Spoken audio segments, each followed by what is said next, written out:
Mobile లేకపోతే చదువుకోలేవా నాన్నా? అలా కాదమ్మా, మొబైల్ ఉంటే కాస్త యూస్ఫుల్ కదా.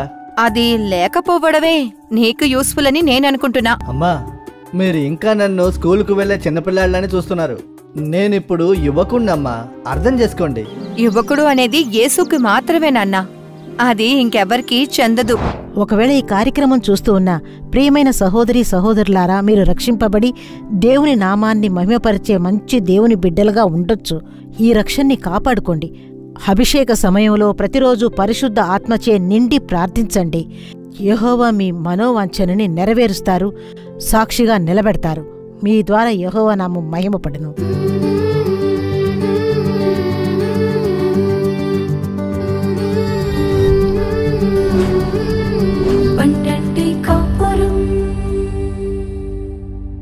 ప్రియమైన పన్నెంటి కాపురం ప్రేక్షకులకు యేసుక్రీస్తు ప్రియమైన నామంతో మీకు మా శుభాకాంక్షలు. ఈ పన్నెంటి కాపురం కార్యక్రమం ద్వారా మిమ్మల్ని కలుసుకున్నందుకు మేము చాలా సంతోషపడుతున్నాం. ఈ పన్నెంటి కాపురం కార్యక్రమాన్ని దేవుడే ప్రారంభించి ఒక్కొక్క వారం ఒక్కొక్క రకమైన సలహాని ఇచ్చి ఆశీర్వాదంగా నడిపిస్తున్నారు. ఈ రోజున యవ్వనం వయసు అనే శీర్షికతో మనం కార్యక్రమం చూడబోతున్నాం. యవ్వనం వయసు అనేది చిన్న పురుగుల నుంచి రెక్కలు వచ్చి ఎగిరే సీతాకోక చిలకలాగే యవ్వనం ఎగిరే వయసు. నడవకుండా ఉన్న ముసలివారు కూడా మన యవ్వన వయసు జ్ఞాపకాలని సంతోషంగా ఆలోచిస్తారు. అందుకనే చాలా మంది యువకులు లోకానికి చోటిచ్చి పాపాల్లో చిక్కుకుని తన జీవితాన్నే కోల్పోతున్నారు. యువకులు దేవుడికి భయపడి దేవుడి మాటకి చోటు ఇచ్చి పాపాలకి దూరంగా ఉన్నప్పుడు యవ్వన వయసు ఆశీర్వాదాలని వాళ్ళు పూర్తిగా పొందగలరు. ఇప్పుడు జ్యోతి అక్క నాటకం చూద్దామా?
నువ్వు ఎన్నిసార్లు తలదూకున్నా నీ మొహం అలాగే ఉంటుంది.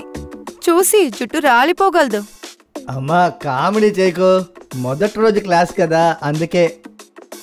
సరేనమ్మా, నేను కాలేజీకి బయలుదేరతా. నువ్వు కాలేజీకి వెళ్ళినా ఎవరనే విషయాన్ని మర్చిపోవద్దు.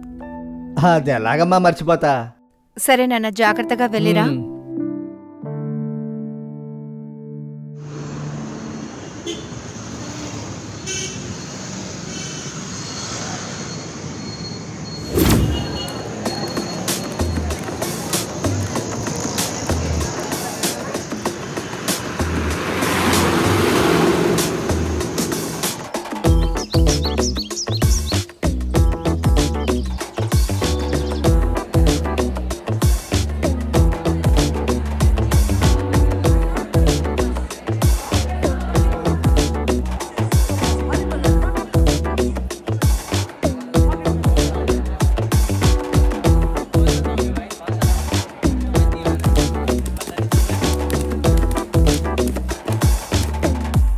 అమ్మా, నాకొక మొబైల్ కావాలమ్మా.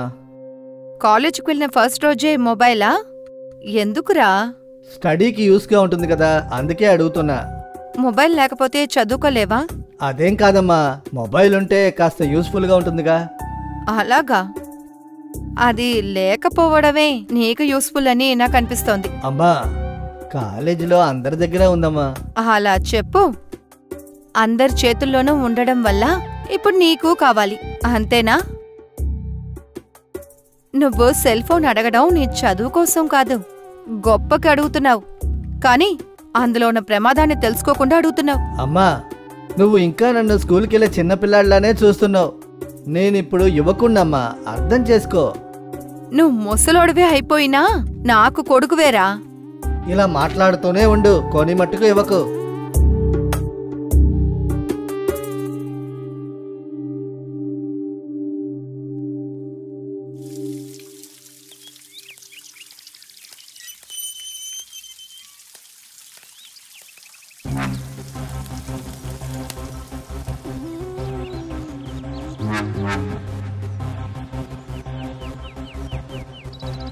డబ్బులు ఎక్కడి నుంచి వచ్చాయండి?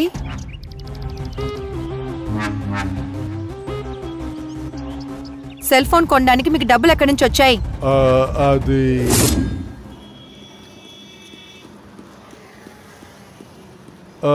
బాబు బాబు ఒక్క నిమిషం. ఏంటి డానన్న? బాబు మా అబ్బాయి కాలేజీకి వెళ్తున్నాడు, చదువుకోవడానికి ఒక సెల్ ఫోన్ కావాలి. నేనేం చేయాలన్నయ్య? ఇప్పుడు నా దగ్గర డబ్బు లేదు, మీరు కాస్త ఇస్తే బాగుంటుంది.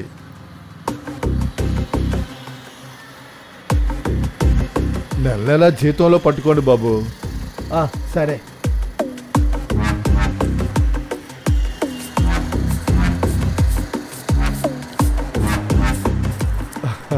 చాలా థ్యాంక్స్ బాబు. నేను వస్తానయ్యా. సరే.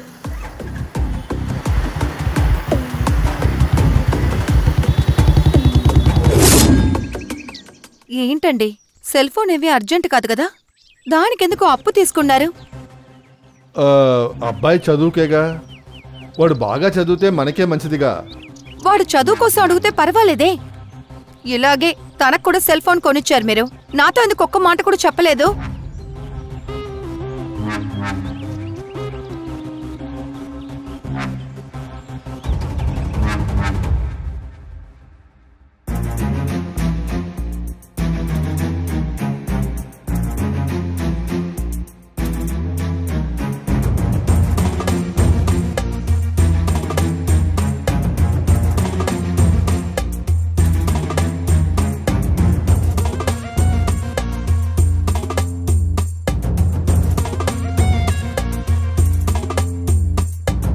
ఏం చేస్తున్నావురా?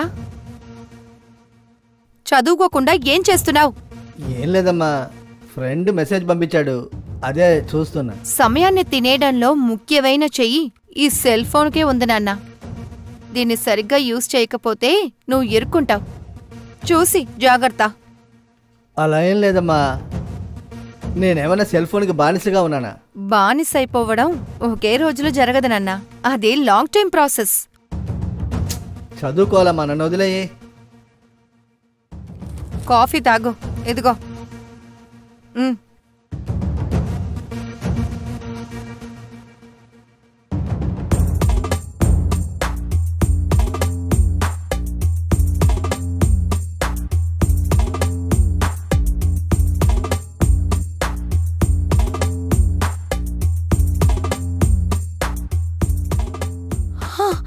ఏంటి అవతారంలో వచ్చావు?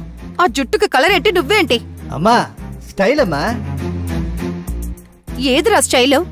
నువ్వు ఏంటనేది మర్చిపోయావా ఏంటి? ప్రపంచంతో కలిసిపోకూడదు కదా, ఎవరినో చూసుకుని మనము వాతలు పెట్టుకోకూడదని నేను చెప్పింది నువ్వు మర్చిపోయావా? అందరూ నిన్ను చూసి మారాలా, లేక నువ్వు వాళ్ళని చూసి మారాలా? అమ్మా ఇందులో తప్పే ఉంది, జుట్టుకే కదా కలర్ వేశాను. మొదట్లో ఇలాగే ఉంటుంది నాన్న, తప్పుడు దారి పట్టడానికి పిచాచి లేసొస్తాడురా. అలాంటిదేం లేదమ్మా.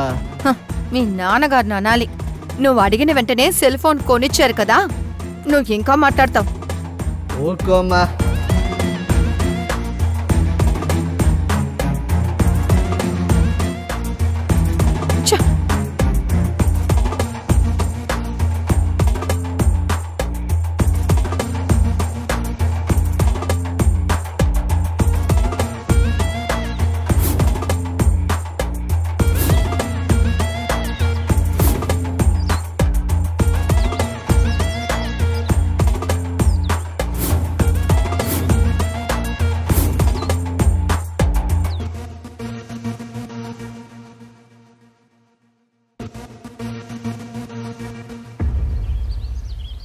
ఇలా చూడ్రా, నీ వయసుందే, ఇప్పుడేం చూసినా ఆశ్చర్యపడుతుంది, ఆశపడుతుంది.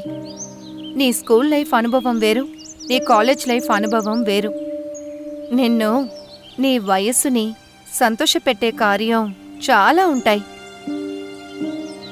కానీ నువ్వు నీ మనసులో తీసుకోవాల్సిన ముఖ్యమైన ఒక నిర్ణయాన్ని, ఈ వయస్సు ఎప్పుడూ యేసుకు మాత్రమేనే నిర్ణయం తీసుకో. దానియేల్, యోసేపు యువత పర్వంలో తీసుకున్న నిర్ణయమే వాళ్ళు దేవుడి కోసమే ఉండేలా చేసింది.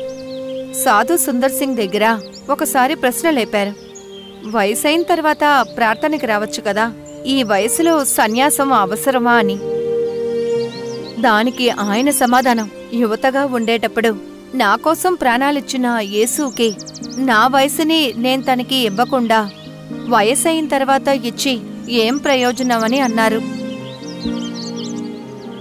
యువత కాలం యేసుకి మాత్రమే నాన్న, అది ఇంకెవ్వరికీ నువ్వు ఇచ్చేయకు.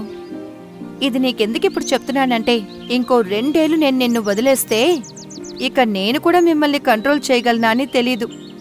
కన్నీళ్లలో ఇరుక్కుంటావు. ఇప్పుడు నేను చెప్పేది నీకు బాధగా ఉంటుంది, ప్రపంచం తీపనిపిస్తుంది. నీ వయసు అలాగా. అమ్మ చెప్పేది విను నాన్నా, చదువు తప్ప ఇంక దేంట్లోనూ నీ దృష్టిని నువ్వు పెట్టకు. అది కూడా నీ ఫోన్లో చాలా యాప్స్ని ఇన్స్టాల్ చేసుంటావుగా, నీ చదువుకి యూస్ అవ్వని అన్నిటినీ ముందు డిలీట్ చేయి. అమ్మ చెప్పే ఆలోచన విను నాన్నా, ప్లీజ్. నీ జీవితం బావుంటుంది. నీ యువతకాలం యేసుకి మాత్రమే. సరేరా, వెళ్దాం.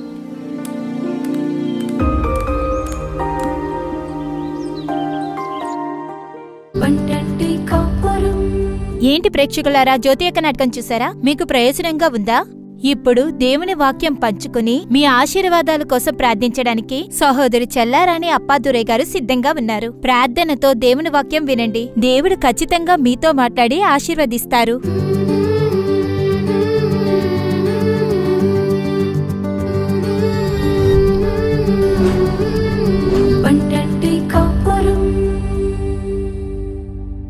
యేసుక్రీస్తు తియ్యటి నామమున మీ అందరికీ ప్రియమైన శుభాకాంక్షలు తెలుపుకుంటున్నాను. పండంటి కాపురం కార్యక్రమం ద్వారా మీ అందరితో కలిసి దేవుని వాక్యాన్ని ధ్యానించి యెహోవా సమక్షంలో ప్రార్థించే భాగ్యాన్ని యెహోవా కృపగా ఇచ్చినందువల్ల యెహోవా నేను స్తుతిస్తున్నాను, స్తోత్రం చెల్లిస్తున్నాను. ఈ కార్యక్రమంలో ప్రియమైన బాల్య సహోదర సహోదరులు చూసే విధంగా యెహోవా కృపను మీకు ఇచ్చారు. ఈ కార్యక్రమాన్ని చూసే విధంగా ఒక వరాన్ని పొందిన మీరు ధన్యులు, ధన్యురాళ్ళు. ఈ రోజున దేవుని యొక్క వాక్యాన్ని వినడానికి వచ్చిన మిమ్మల్ని యెహోవా ఖచ్చితంగా ఆశీర్వదిస్తారు, హెచ్చిస్తారు. మీ ద్వారా యెహోవా నామం మహిమపడును. చూడండి, దేవుని వాక్యం చెప్తుంది, ప్రసంగి మీ బాల్య దినములందే సృష్టికర్తను స్మరణకు తెచ్చుకొనము. ఇలా దేవుని వాక్యం చెప్తుంది. ప్రియమైన సహోదరి సహోదరులారా, చూడండి, ఈ బాల్యం వయసు చూడండి. లేఖనాన్ని మీరు చదివారంటే బాగా అర్థం చేసుకునే వయసు. ఒక పరిచర్యకి వెళ్తున్నారు, ఆత్మపరమైన కూటానికి వెళ్ళేటప్పుడు అక్కడ పరిచారికలు ద్వారా యెహోవా చెప్పే వాక్యాన్ని మీరు బాగా అర్థం చేసుకునే ఒక వయసు. దేవుని యొక్క వాక్యాన్ని ప్రతి ఒక్కదాన్ని గుర్తు చేసుకొని ఆ వాక్యం ప్రకారం నడుచుకునేలాగా, లొంగి ఉండేలాగా అనుభవం ఖచ్చితంగా మీలో కనిపిస్తుంది. చూడండి, ఈరోజు పరిచర్య మార్గంలో కొన్ని బాల్యంలో ఉన్న సహోదర సహోదరులు వస్తారు, తల్లిదండ్రులు కన్నీటితో తీసుకొస్తారు. అప్పుడు ఆ బాల్యంలో ఉన్న పిల్లలు చెప్తారు, నేను అప్పుడు అది తప్పని అస్సలు ఊహించలేకుండా పోయానే, ఇప్పుడు ఆలోచిస్తున్నాను, ఇటువంటి గోతులో పడిపోయానే, ఇటువంటి చెడు మార్గం ఒకటి ఉంటుందని ఆ రోజు నేను ఆలోచించాలి చూడలేదే, ఇకపై లేఖనం చదువుతాను, అవును చదవాల్సిందే, ఇంకా ఆ వాక్యంలో ఉన్నదానిని నేర్చుకునే అనుభవం. ఆ వాక్యాన్ని ఏదో బాధ్యత కోసం చదవాలని చదివితే అది ఇక అంతే. దానిని మనం పైపైన చదివామంటే అది మనసులోకి రాదు. పిల్లలు వచ్చి చెప్తారు, చదువుతానంటే చదవకుండా ఉంటానా? చదువుతాను. మరి దేవుడు ఆ వాక్యంలో ఏం చెప్పారు నీకు అర్థమవుతుందా అంటే అది లేదుగా. ఏదో ఉదయాన్నే అమ్మా నాన్న చదవమన్నారని ఒక అధ్యాయం చదివేసి పారిపోతాను. ఏం చదివారు అని అడిగితే కొంతమందికి చెప్పడం కూడా తెలియదు. అటువంటి అనుభవం వల్ల దేవుని వాక్యాన్ని గుర్తు చేసుకోకుండా, దేవుణ్ణి గుర్తు చేసుకోకుండా ఈ రోజున ఎంతోమంది బాల్యంలో ఉన్న సహోదర సహోదరులు మనుషుల దుష్టుల యొక్క మాటలని గుర్తు చేసుకొని ఆ మార్గంలో వెళుతూ ఉన్నందువల్ల ఈరోజు ఎంతోమంది బాల్య సహోదర సహోదరుల జీవితం నాశనమైంది. ఎందుకు చెప్తున్నానంటే, దేవుడు పాపులను ప్రేమించే యెహోవానే. ఆయన సమూహానికి వెళ్లి, దేవుడా నా పాపాలను క్షమించండి, కన్నీటితో నిండు మనసుతో ప్రార్థిస్తే ఆయన క్షమించే దేవుడు, కనికరము గల దేవుడు. ఆయన పాపులను ప్రేమించే దేవుడు కూడా. మీ యొక్క కన్నీటిని, ప్రార్థనని యెహోవా విని ఖచ్చితంగా పాపాలను యెహోవా క్షమిస్తారు. అయినా చూడండి, క్షమాపణ అడిగినా కూడా కొంతమంది సహోదరులు చెప్తారు, నేను దేవుని వద్దకు వెళ్ళాను కానీ మళ్ళీ ఆ పాపపు జీవితం నుండి బయటికి రాలేకపోతున్నాను. ఇదే అసలు సమస్య.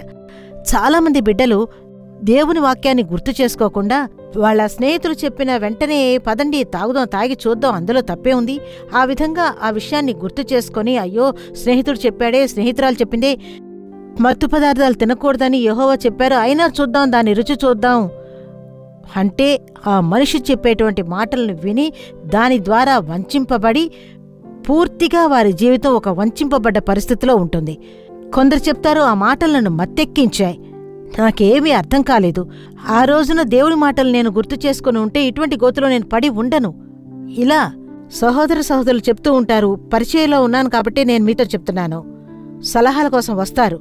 ప్రియమైన వార్లారా, ఈ రోజున కార్యక్రమం చూస్తున్న బాల్యంలో ఉన్న సహోదరులు కావచ్చు, దేవుని వాక్యాన్ని ప్రతి క్షణము గుర్తు చేసుకొని ఉండే ఒక సహోదరిగా కనిపించండి. ఎందుకంటే ఎవరిని వంచిద్దామని సంచరిస్తున్న అపవాది ఉన్న ఈ కాలంలో, ఈ క్షణంలో మోసపోవచ్చు, రెప్పపాటన వంచింపబడచ్చు. దుష్ట మనిషి మాటలు అటువంటివి మత్తెక్కిస్తాయి. కొన్ని సమయాల్లో నేను స్పృహలో లేకుండా పోయాను, ఆ మాటలకి పడిపోయాను, ఆ విధంగా చెప్పి ఈ రోజున ఏడుస్తున్నారు. కొందరు చెప్తారు, దేవుని వద్ద పాపాన్ని క్షమించండి అని మీరు చెప్పారని ప్రార్థిస్తున్నాను ఆంటీ, కానీ మళ్ళీ దాంట్లోకి వెళ్తున్నాను, బయటికి రాలేకపోతున్నానే, మత్తు పదార్థాలు వదలలేకపోతున్నానే, అనవసరపు స్నేహం నుండి బయటికి రాలేకపోతున్నానే, తప్పు అని తెలుస్తుంది, పాపం అని తెలుస్తుంది, కానీ నేను రాలేకపోతున్నానే, నాకు దానికి సహాయం చేయండి, దారుణంగా ఏడుస్తారు. ఆ తల్లిదండ్రులు ఏడవడం చూసి ఈరోజు ఆ పిల్లలు చెప్తారా, అయ్యో తల్లి తండ్రి నన్ను ఎంత కష్టపడి చదివించారు, నాకు ఇటువంటి పరిస్థితి వస్తుందని ఆ రోజు నేను ఊహించి చూడలేదే, మోసపోయానే. ఆ విధంగా కన్నీరు కార్చే సహోదరులు విడుదల పొందలేక తప్పిస్తున్నారు.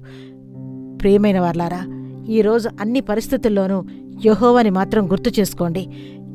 యెహోవాని గుర్తు చేసుకునే అనుభవం ఉన్నప్పుడు దేవుని వాక్యం చెబుతుంది, నీ తలంపులు నా తలంపులు కాదు, నీ మార్గాలు నా మార్గాలు కావు. దేవుని గుర్తు చేసుకున్నారంటే దేవుడు మార్గంలో చేసేటువంటి సహోదరులుగా ఉన్నప్పుడు యెహోవా మీరు ఊహించని దానికన్నే మంచి స్థాయిలో మిమ్మల్ని ఉంచారు, గొప్ప మార్గంలో మిమ్మల్ని ఉంచుతారు. ఇంకా కూడా దేవుని వాక్యం చెబుతుంది ఎఫెసీయులకు 3లో, నువ్వు ఊహించలేని దానికన్నా అధికమైన శక్తివంతమైన కార్యము చేయవారు ఆయన. ఇంత గొప్ప ఆశీర్వాదం ఎలా వచ్చింది? మీ కళ్ళకి ఆశ్చర్యంగా ఉంటుంది. ఎప్పుడో తెలుసా? దేవుణ్ణి ప్రతిక్షణం గుర్తు చేసుకునేటప్పుడు, దేవుని వాక్యాన్ని గుర్తు చేసుకునేటప్పుడు, పరిశుద్ధంగా దేవుణ్ణి తలంచుకునేటప్పుడు. యెహోవా మీకోసం ఉంచిన ఆశీర్వాదం చాలా పెద్దది. ఈరోజు ఎంతోమంది సహోదరులు సాక్ష్యం చెప్పవచ్చు. కష్టపడి నేను గ్రామాలకి పరిచర్యకు వెళ్తాను, అప్పుడు ప్రియమైన పిల్లలు తీసుకొస్తారు, అప్పుడు చూడండి ఆ గ్రామంలో వారు సాధారణమైన డ్రెస్సులు వేసుకొని వస్తారు. చూసి అడిగితే వాళ్ళు ఒక పెద్ద కంపెనీలో పనిచేస్తారు. ఇప్పుడే ఆంటీ నేను పనిలో జాయిన్ అయ్యాను, మేము అప్పుల్లో ఉండేవాళ్ళం, అమ్మా నాన్న చిన్న చిన్న పనులు చేసేవారు, కూలీ పనులు చేసేవారు, మూటలు మోసేవారు. ఈ రోజున నా కోసం ఎక్కడెక్కడో అప్పు తీసుకొచ్చి, వడ్డీకి అప్పు తీసుకొచ్చి నన్ను చదివించారు. ఆ విధంగా చెప్పే ఆ యొక్క పిల్లలు ఈరోజు చూడండి, దేవుడు ఆ ఇబ్బందుల్లోనూ చదివించిన మంచి సహోదరులు చిన్న వయసులోనే మా అమ్మా నాన్న నాకు యేసును బోధించినందువల్ల, ఆ లేఖనాన్ని చదివి దాని ప్రకారం నడుచుకోమని చెప్పిన ఒకే ఒక మాట వల్ల ఏ పరిస్థితుల్లోనూ దేవుని మాత్రం మర్చిపోవద్దు, ఆయనని నీ మనసులోనే ఉంచుకో అన్న ఆ మాట ఈరోజు అదే ఆంటీ ఇంత హెచ్చింపుకి కారణం. ఎంతోమంది సాక్ష్యం చెప్పొచ్చు. మీ జీవితంలో దేవుని మాత్రం గుర్తు చేసుకో, దేవుణ్ణి గుర్తు చేసుకో అని చెప్పిన ఆ ఒక్క సలహా ద్వారా ఈరోజు ఇంత పెద్ద ఉద్యోగంలో ఉన్నాను. యెహోవా నన్ను ఇంత గొప్పగా చదివించారు. నేను ఆలోచించి చూసుకుంటే నేనా ఇంత చదువులు చదివాను, ఇంత పెద్ద ఉద్యోగంలో ఉన్నాను. ఆ విధంగా ఆశ్చర్యపడి చెప్పేటువంటి సహోదరులు ఉన్నారు ఒకవైపు. ఇంకొక వైపు చూడండి, నాశనమైపోయానే, ఇటువంటి పరిస్థితి నాకు వస్తుందని ఊహించలేదని చెప్పే కొంతమంది బాల్య సహోదర సహోదరులు ఉన్నారు. ఈరోజు యెహోవా మిమ్మల్ని చూసి చెప్తున్నారు, దేవుని సమూహంలో దేవుణ్ణి మాత్రం గుర్తుంచుకోండి. మీ నోటి మాటల్లో, నడతల్లో, చేతల్లో, మీ చదువులో, మీ ఉద్యోగ స్థలంలో దేవుని మాత్రం మీ కంటి ముందు ఉంచుకోండి. మనిషి మాటలకి, దుష్ట మనిషి మాటలకి వంచిపోకుండా రక్షించండి. లేఖనంలో కూడా చూడండి, యోసేపు గురించి మనం చూస్తున్నాం. యోసేపు పోతుబారి ఇంట్లో వంచింపబడి పాపంలో పడేటువంటి ఒక పరిస్థితి వస్తుంది. కాని యోసేపు చూడండి, ఆ పాపంలో పడకుండా తనని దూరంగా ఉంచుకొని రక్షించుకున్నాడు. ఎందుకో తెలుసా? యోసేపు యెహోవాతోనే ఉన్నాడు అని దేవుని వాక్యం చక్కగా చెప్తుంది. ఎల్లప్పుడూ యెహోవాని గుర్తు చేసుకునేటువంటి ఒక ఆలోచన ఉంటుంది.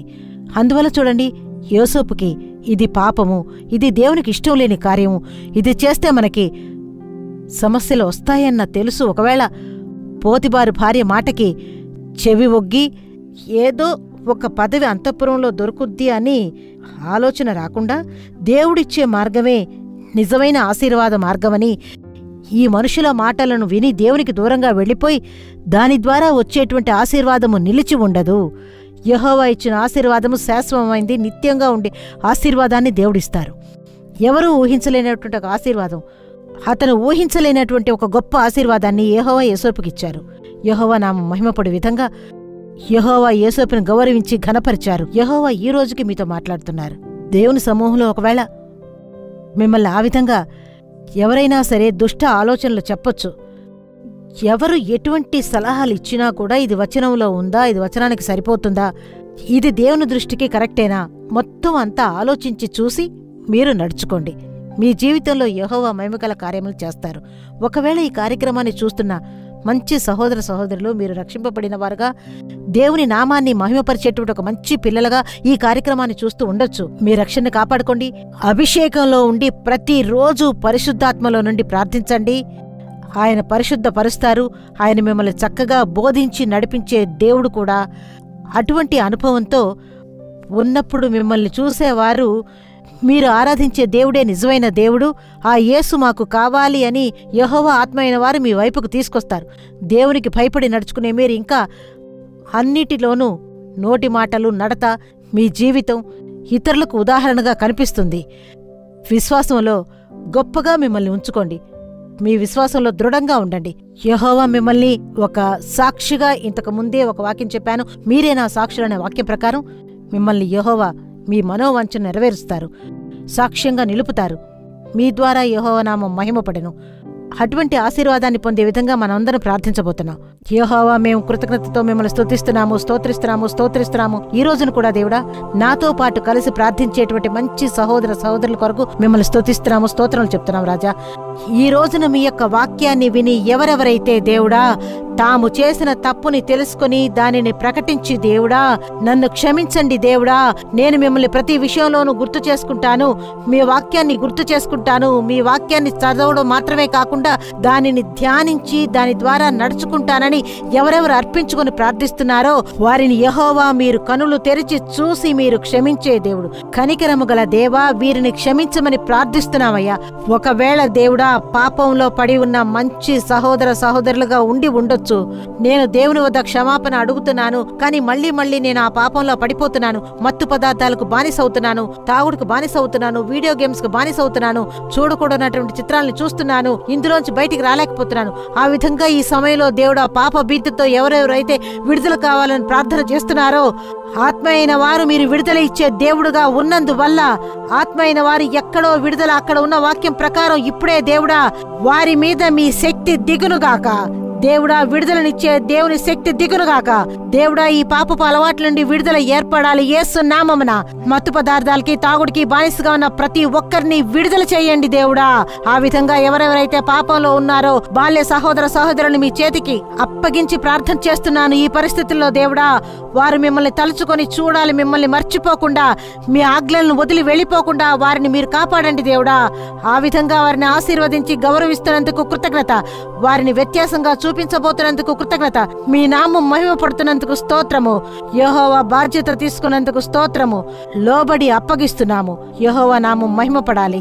యేసు ద్వారా ప్రార్థన వినే మంచి తండ్రి, ఆమేన్. ప్రేమైన వారలారా, మీరు అర్పించి ప్రార్థించినందువల్ల యెహోవా మీకు విడుదల ఇస్తారు. యెహోవా ఆత్మీయ అయిన వారు మిమ్మల్ని నడిపిస్తారు. అది మాత్రం కాదు, యెహోవా నామము మీ ద్వారా మహిమపడెను. దేవుని నామము మహిమపడే విధంగా పరిచయం చేసే సహోదర సహోదరులు, యెహోవాని నమ్ముకొని ఉండండి, యెహోవా మార్గంలో నడుచుకోండి. మీ ద్వారా యెహోవా నామము ఇంకనూ మహిమపడెను. ఆమేన్. ప్రియమైన వారులారా, ఈ రోజు కార్యక్రమం మీకు ఆశీర్వాదంగా ఉందని మేము నమ్ముతున్నాం. మీరు పొందిన ఆశీర్వాదాలని మాకు తెలియచేయండి. మీ ప్రార్థన అవసరాలని మాకు తెలియచేయండి. మీకోసం ప్రార్థించడానికి, సలహా ఇవ్వడానికి మేము సిద్ధంగా ఉన్నాం. మళ్ళీ వచ్చే వారం ఇదే కార్యక్రమంలో ఇదే సమయంలో కలుసుకుందాం. అంతవరకు దేవుని కృప మీపై ఉండుగాక. మరిన్ని వివరములు, ప్రార్థన అవసరతల కోసం సంప్రదించండి. యేసు విడిపించుచున్నాడు పరిచర్యలు, నాలుమావడి, తూతుక్కుడి జిల్లా 628211. మా ఫోన్ నంబర్లు 9487734603, 8106072222, info@jesusredeems.org. దేవుడు మిమ్మును దీవించునుగాక.